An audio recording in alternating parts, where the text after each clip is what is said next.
माता सीता पूरे 6 महीने से लंका की अशोक वाटिका में बंदी थी, लेकिन एक रात रावण का सबसे शक्तिशाली पुत्र मेघनाद चुपचाप अशोक वाटिका पहुंचा और उसने वहां जो अनुभव किया उसने उसकी पूरी दुनिया ही बदल दी। आज हम उस गहरे सच को उजागर करने जा रहे हैं जो आज तक किसी ने आपको नहीं बताया है। मित्रों, लंका की रातें बाकी दुनिया की रातों से बिल्कुल अलग होती थी। यहाँ रात के अंधेरे में भी सोने की चमक आंखों को चकाचौंध कर देती थी। हाथियों की भयंकर चिंगाड़ और रथों की गड़गड़ाहट लंका के असीमित वैभव का बखान करती थी। लेकिन उस विशेष रात जब पूरी लंका जीत के जश्न में डूबी हुई थी और रावण के दरबार में मदिरा के प्याले छलक रहे थे, तब एक योद्धा चुपचाप अशोक वाटिका की ओर चला जा रहा था। वह कोई साधारण सैनिक नहीं था, वह था लंकापति रावण का ज्येष्ठ पुत्र इंद्रजीत मेघनाद। वह मेघनाद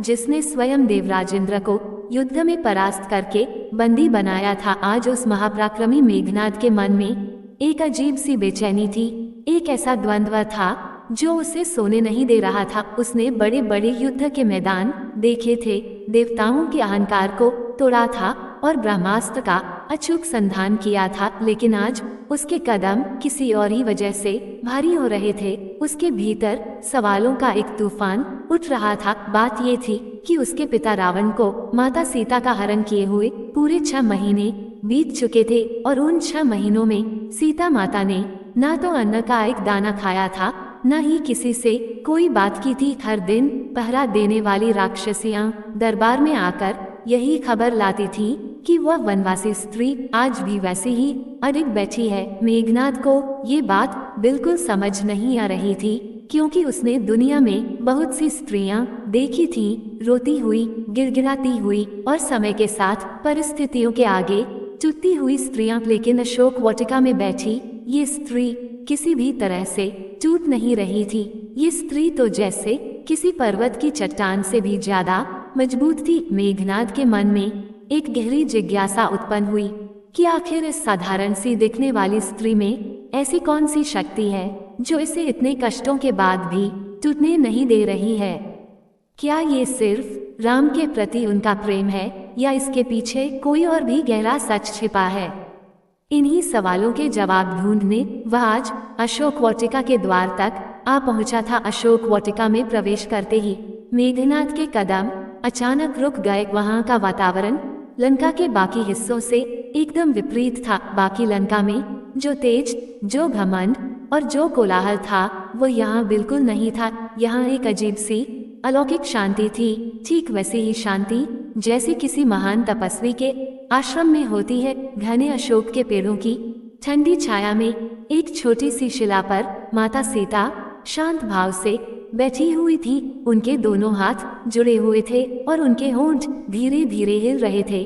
वो निरंतर राम नाम का जाप कर रही थी। उनके तेजहीन कपटों के बावजूद उनके चेहरे पर ना कोई भय था, ना कोई घबराहट थी। वहां बस एक गहरी और अटूट स्थिरता थी। मेघनाद ने इससे पहले कभी भी माता सीता को इतने करीब से नहीं देखा था। उसने हमेशा यही सोचा था कि वह केवल एक साधारण मनुष्य की सुंदर पत्नी है, लेकिन आखिर है तो एक साधारण मनुष्य ही। लेकिन आज उनके इतना समीप खड़े होकर लंका के उस अजेय योद्धा को एक बहुत ही अजीब और अलौकिक अनुभव हुआ। उसने महसूस किया कि माता सीता के इर्द गिर्द एक अदृश्य लेकिन अत्यंत प्रभावशाली तेज मौजूद है, ठीक वैसे ही जैसे किसी जलते हुए दीपक के चारों तरफ प्रकाश का एक सुरक्षित घेरा होता है जिसे कोई अंधकार भेद नहीं सकता। उस दिव्य ऊर्जा को देखकर मेघनाद अनजाने में ही सम्मान और आश्चर्य से एक कदम पीछे हट गया। तभी एक शांत लेकिन अत्यंत शक्तिशाली स्वर गूंजा, कौन है वहाँ?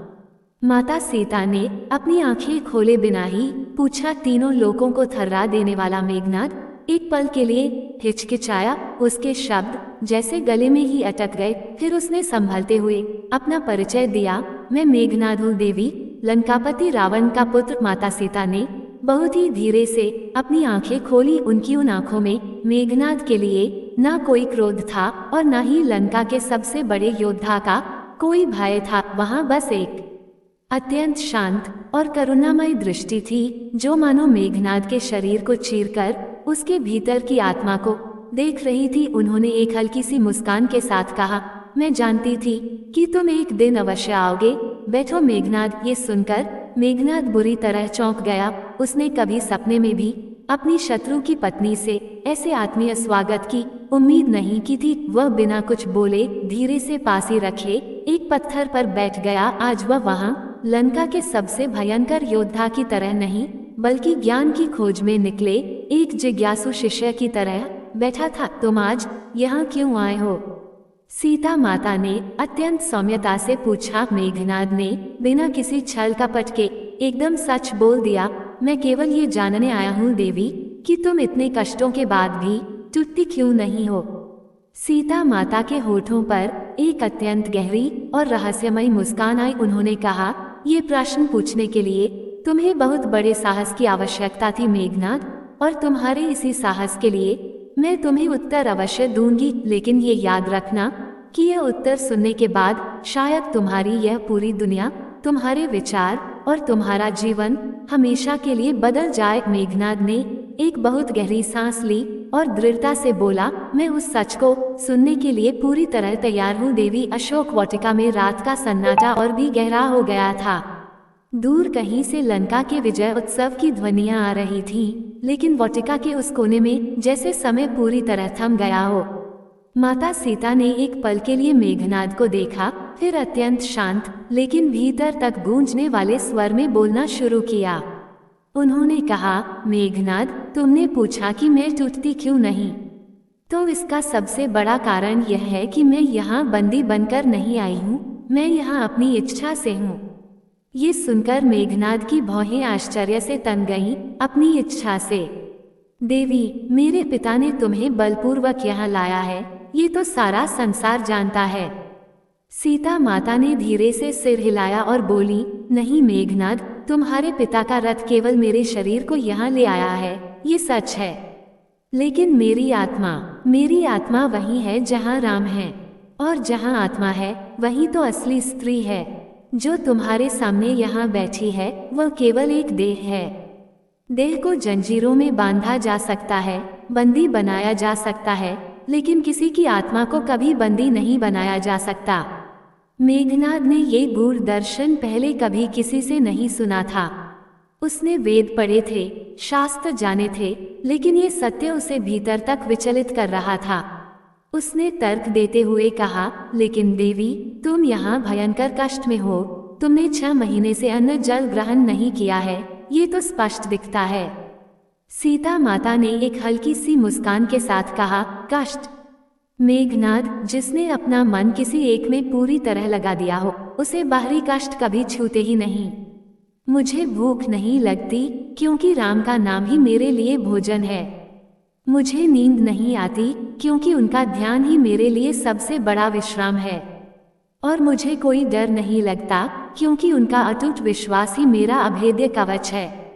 मेघनाद ने बीच में बात काटते हुए पूछा, अगर राम इतने ही शक्तिशाली हैं, इतने ही महान हैं, तो वह तुम्हें बचाने अब तक क्यों नहीं आए? 6 महीने बीत चुके हैं। सीता माता ने अपना हाथ उठाया और मेघनाद वहीं रुक गया। उनकी आंखों में एक अजीब सी चमक आई। यही तो तुम्हारी और इस संसार की सबसे बड़ी भूल है मेघनाद। तुम समय की गणना से राम को नाप रहे, महसा रावण को नाप रहे हो। राम समय के बंधन में नहीं हैं। राम स्वयं काल हैं। उनके आने का समय निश्चित है, और जब वो आएंगे तब जो होगा उसे ये संसार युगों युगों तक याद रखेगा। मेघनाद एक पल के लिए निशब्द हो गया। फिर उसने वह प्रश्न पूछा जो उसके योद्धा मन में सबसे गहरा था। देवी, तुम इस धरती पर सबसे पवित्र शक्ति का रूप हो, तो क्या कभी तुम्हें इन राक्षसियों पर, लंका पर या मेरे पिता पर क्रोध नहीं आया? क्या कभी तुम्हारे मन में यह नहीं आया कि तुम इन सबको श्राप दे दो और भस्म कर दो? ये सुनकर माता सीता एकदम से चुप हो गईं। उन्होंने एक गहरी सांस ली और फिर जो कहा उसने मेघनाद के रोंगटे खड़े कर दिए। हाँ मेघनाद, क्रोध आया था। एक दिन नहीं, कई दिन आया। मेरे पास शक्ति थी। मैं जनक नंदिनी हूँ, धरती की पुत्री हूँ। मेरे केवल एक संकल्प मात्र से यह पूरी लंका जलकर राख हो सकती थी। मेघनाद की सांस रुक गई। वो एक श्रेष्ठ तंत्र ज्ञाता होने के नाते जानता था कि यह बात 100% सत्य थी। सीता माता ने आगे कहा, लेकिन फिर मुझे राम की बात याद आई। उन्होंने कहा था, सीता, अपनी शक्ति का उपयोग तभी करो जब वह धर्म की रक्षा के लिए हो, अपने व्यक्तिगत दुख के लिए नहीं। अगर मैं अपने क्रोध से लंका जला देती तो राम के धर्म युद्ध का उद्देश्य ही नष्ट हो जाता। दुनिया को ये दिखाना आवश्यक है कि बुराई का अंत धर्म के मार्ग से होता है, किसी एक व्यक्ति के क्रोध या चमत्कार से नहीं। मेघनाद के मन में एक भारी हलचल मची। तो तुमने अपनी शक्ति को रोककर यह सिखाया? माता सीता ने दृढ़ता से कहा, मैंने अपनी शक्ति को रोककर यह सिखाया कि असली बल वह नहीं जो दूसरों को तोड़े, असली बल वह है जो सब कुछ सहे और फिर भी ना झुके। रात और गहरी हो गई थी। मेघनाद को पहली बार लग रहा था कि आकाश के तारे राम, रावण और सीता सबके लिए एक ही हैं। उसने हिचकिचाते हुए पूछा, देवी, मेरे पिता रावण महापंडित हैं, शिव भक्त हैं, तीनों लोकों के विजेता हैं। फिर उन्होंने ये नीच कर्म क्यों किया? क्या उनका ज्ञान झूठा था? माता सीता के चेहरे पर एक गहरी करुणा और उदासी छा गई। यही सबसे बड़ा दुख है मेघनाद। तुम्हारे पिता का ज्ञान और उनकी भक्ति बिल्कुल सच्ची थी, लेकिन उनका अहंकार उनके ज्ञान से कहीं अधिक बड़ा था। याद रखना, ज्ञान और अहंकार जब एक साथ आते हैं तो इंसान सबसे ज्यादा खतरनाक बन जाता है, क्योंकि वह गलत काम करता है लेकिन उसे लगता है कि वह बिल्कुल सही कर रहा है। मेघनाद ने पूछा, क्या मेरे पिता को पता नहीं था कि वह गलत कर रहे हैं? पता था, सीता माता ने सीधे उसकी आंखों में देखते हुए कहा। जिस दिन वो मुझे हर कर ला रहे थे, उनकी आंखों में मैंने ग्लानि की आग देखी थी, लेकिन तब तक उनका अहंकार इतना बड़ा हो चुका था कि पीछे हटने को वह अपनी सबसे बड़ी हार मान रहे थे। ये सुनकर मेघनाद की आंखें भर आईं। उसने कभी अपने अजेय पिता को इतना कमजोर नहीं समझा था। आज उसे एहसास हुआ कि रावण एक बहुत बड़े जाल में फंसा है जो उसने स्वयं अपने अहंकार से बुना है। भारी आवाज में मेघनाद ने पूछा, देवी, कभी कभी मुझे लगता है कि यह युद्ध नहीं होना चाहिए। मेरे पिता गलत हैं, लेकिन वह मेरे पिता हैं, मैं उनके विरुद्ध कैसे जाऊं? एक पुत्र का धर्म क्या है? माता सीता की आंखों में एक मां की ममता छलक आई। मेघनाद, पुत्र का धर्म है कि वह पिता का सदैव सम्मान करे, लेकिन सम्मान का अर्थ ये बिल्कुल नहीं कि हर गलत काम में आंख मूंदकर उनका साथ दो। असली सम्मान तो वह होता है जब पुत्र अपने पिता को उनकी गलती और पाप से बचाने की हर संभव कोशिश करे। तुमने कभी उन्हें रोकने की कोशिश की? मेघनाद ने सिर झुका लिया, की थी देवी, लेकिन उन्होंने मुझे कमजोर कहा। सीता माता ने अत्यंत स्नेह से कहा, तुम कमजोर नहीं थे मेघनाद, तुम उस दिन लंका के सबसे बड़े वीर थे, क्योंकि जो अपने ही अपनों से सच बोलने का साहस रखे वही असली क्षत्रिय है। रात अब अपने सबसे शांत पहर में प्रवेश कर चुकी थी, वह समय जब सारी दुनिया सो जाती है और केवल सत्य जागता है। मेघनाद ने रुंधे हुए गले से कहा, देवी, मैंने आज तक बहुत से युद्ध लड़े हैं, इंद्र को हराया है, देवताओं को परास्त किया है, लेकिन आज तुम्हारे सामने बैठकर मुझे लग रहा है कि मैंने जो बाहरी लड़ाइयाँ जीती वे कुछ भी नहीं थीं। असली युद्ध तो वह है जो मेरे भीतर चल रहा है, और वह युद्ध मैं हारता जा रहा हूँ। सीता माता ने अत्यंत सौम्यता से कहा, मेघनाद, जो तुमने अभी कहा है यही जीवन की सबसे बड़ी जागृति है। जिस दिन इंसान ये समझ जाए कि उसका असली शत्रु बाहर नहीं बल्कि उसके भीतर है, उसी दिन से उसका जीवन बदल जाता है। मेघनाद ने एक बच्चे जैसी बेबसी से पूछा, तो क्या देवी, मेरे भीतर का ये युद्ध कभी खत्म होगा? अवश्य होगा, सीता माता ने सीधे कहा। जिस दिन तुम ये स्वीकार कर लोगे कि तुम्हारे पिता गलत हैं और फिर भी उनसे प्रेम करते हुए सत्य के पथ पर खड़े रहोगे, उस दिन तुम्हारा भीतरी युद्ध समाप्त हो जाएगा। सीता माता ने एक पल रुककर पूछा, मेघनाद, जब तुम्हारी माता मंदोदरी ने तुम्हें जन्म दिया था तो क्या उन्होंने सोचा होगा कि उनका महापराक्रमी पुत्र किसी निर्दोष स्त्री को बंदी बनाने में सहायक बनेगा? ये प्रश्न एक अचूक तीर की तरह मेघनाद के सीने में उतर गया।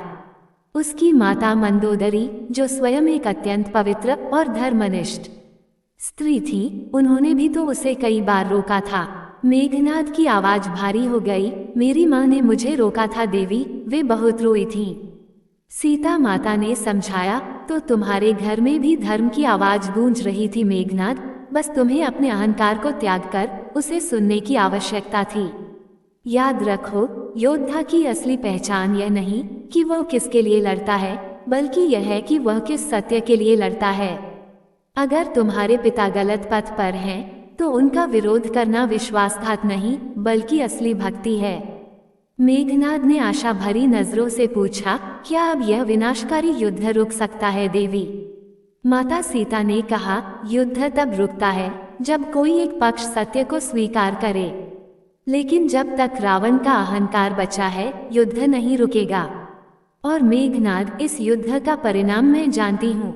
राम आएंगे, लेकिन वो केवल मुझे लेने नहीं आएंगे। राम उन सबको मुक्ति देने आएंगे जो इस अहंकार के जाल में फंसे हैं, तुम्हारे पिता रावण को भी। मेघनाद चौंक उठा। माता सीता ने शांत स्वर में कहा, हाँ, राम शत्रु का वध नहीं करते, वो मुक्ति देते हैं। रावण जीवन भर जिस परमात्मा को ढूंढते रहे, राम के हाथों उन्हें वही मिल जाएगा। भोर होने से ठीक पहले सीता माता ने अपनी नियति का सबसे बड़ा सच बताया, मैं यहाँ इसलिए हूँ क्योंकि यही मेरी नियति थी। दुनिया में धर्म, सत्य और भक्ति का पवित्र संदेश तब तक कोई नहीं सुनता जब तक उसे कोई स्वयं भयंकर कष्ट से गुजर कर ना सिखाए। अगर मैं महलों में सुख से रहती तो दुनिया की कोई स्त्री मेरी बात नहीं सुनती, लेकिन अब जब दुनिया देखेगी कि एक स्त्री इतने कष्ट में भी ना टूटी, ना झुकी, तो युगों युगों तक वह नारी शक्ति का आदर्श बनेगी। मेघनाद निशब्द रह गया। उसे समझ आ गया कि यह कोई साधारण स्त्री नहीं, साक्षात शक्ति का अवतार है। उसने उठते हुए एक माँ के समान माता सीता को झुककर प्रणाम किया और कहा, देवी, आज से मेरा जीवन बदल गया। मेघनाद वहां से चला गया, लेकिन अब उसके कदमों में अहंकार की अकड़ नहीं, बल्कि सत्य का एक ऐसा गहरा भार था जो इंसान को तोड़ता नहीं, बल्कि उसे महान बनाता है। दर्शकों, माता सीता के इस दिव्य संवाद में हम सबके लिए 5 अमूल्य शिक्षाएं छिपी हैं। पहली, शरीर को बंदी बनाया जा सकता है, आत्मा को नहीं। आस्था दृढ़ हो तो कोई आपको हरा नहीं सकता। दूसरी, अहंकार ज्ञान का सबसे बड़ा शत्रु है। रावण के पास सब था, पर अहंकार ने सब नष्ट कर दिया। तीसरी, असली वीरता वह है जो सह सके और फिर भी ना झुके। चौथी, पुत्र का असली धर्म पिता को गलत रास्ते पर जाने से रोकना है। पांचवी, हर कष्ट एक महान उद्देश्य के साथ आता है, जो उसे समझ ले वो कभी टूटता नहीं। आइए मित्रों, अब मर्यादा पुरुषोत्तम श्री राम के उन वचनों को अपने जीवन में उतारें, जिनकी शक्ति से माता सीता ने लंका में भी अपना धर्म नहीं छोड़ा। श्री राम ने धर्म और सुख के बारे में कहा था, जो कर्म तत्काल सुख दे लेकिन बाद में पछतावा, वह त्याज्य है। और जो कर्म करते समय कठिन लगे लेकिन अंत में शांति दे, वही धर्म है। शॉर्टकट लेना सबसे बड़ी भूल है। सुख आएगा और जाएगा, लेकिन धर्म जन्म जन्मांतर तक साथ रहेगा। कर्तव्य के विषय में राम ने लक्ष्मण से कहा था, कर्तव्य वह नहीं जो तुम करना चाहते हो, बल्कि वह है जो उस विशेष परिस्थिति में तुमसे मांगा जा रहा है। अपनी इच्छा को कर्तव्य में मिलाने से ना इच्छा पूरी होती है और ना ही कर्तव्य। परोपकार पर श्री राम का मत था, जो व्यक्ति दूसरों के कष्ट को देखकर भी चुप रहे, वह धर्म का नहीं, केवल अपनी सुविधा का पालन कर रहा है। प्रेम की असली परिभाषा देते हुए उन्होंने कहा, प्रेम वह नहीं जो केवल सुख में साथ दे। प्रेम वह है जो दुख में भी अपने प्रिय को ना भूले। असली प्रेम में स्वार्थ नहीं होता, दूसरे की पीड़ा अपनी पीड़ा बन जाती है। सच्ची मित्रता पर राम के वचन आज भी प्रासंगिक हैं। मित्र वह है जो शक्ति में साथी हो और कमजोरी में सहारा। जो संकट में साथ छोड़ दे, वह मित्र नहीं, केवल परछाई है। शरण में आए व्यक्ति के लिए राम ने विभीषण को अपनाते हुए कहा, जो असत्य का साथ छोड़कर सत्य की शरण में आए, उसे दूर धकेलना सत्य का सबसे बड़ा अपमान है। इंसान को उसके परिवार या पृष्ठभूमि से नहीं, बल्कि उसके वर्तमान कर्म और साहस से पहचानना चाहिए। दाम्पत्य जीवन के लिए राम ने सीता से कहा था, तुम मेरी अर्धांगिनी हो, इसका अर्थ यह नहीं कि तुम मेरी छाया हो। इसका अर्थ है कि तुम्हारे बिना मैं अधूरा हूँ। ये प्रेम नहीं, एकत्व है। अंत में क्रोध पर सबसे बड़ा उपदेश देते हुए राम ने लक्ष्मण को समझाया था, क्रोध एक ऐसी आग है जो पहले उसी को जलाती है जिसके भीतर वह उत्पन्न होती है।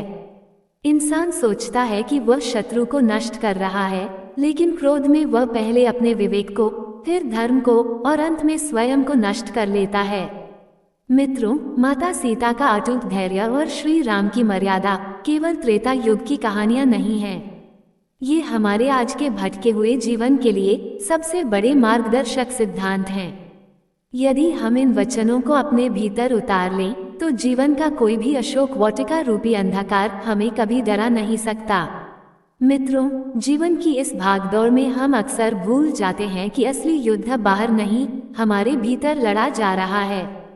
माता सीता का अशोक वाटिका में वह अकल्पनीय धैर्य और मर्यादा पुरुषोत्तम श्री राम के अनमोल वचन हमें ये सिखाते हैं कि परिस्थितियां चाहे कितनी भी अंधकार में क्यों न हो, धर्म और सत्य का मार्ग कभी नहीं छोड़ना चाहिए। देह को जंजीरों में बांधा जा सकता है, लेकिन एक जागृत आत्मा सदैव स्वतंत्र रहती है। हमारा असली बल दूसरों को तोड़ने या हराने में नहीं है, बल्कि अपने अहंकार को मिटाने और भयंकर कष्टों के बीच भी बिना झुके अपने कर्म का पालन करने में है। आज की यह पावन कथा केवल बीते युग का कोई प्रसंग नहीं है, बल्कि हमारी अपनी अंतरात्मा के लिए एक सच्चा दर्पण है, जो हमें हमारे कर्मों और जीवन के गहरे सत्यों की ओर गहराई से सोचने पर विवश करता है। इस पूरी कथा में आपको माता सीता और मेघनाद के संवाद या श्री राम की किस शिक्षा ने सबसे अधिक गहराई तक छुआ है, ये कमेंट करके अवश्य बताएं। यदि आपको लगता है कि आज आपने अपने जीवन को दिशा देने वाला कोई गहरा सत्य सीखा है, तो धर्म और ज्ञान की इस अविरल यात्रा में हमारे परिवार का हिस्सा बने।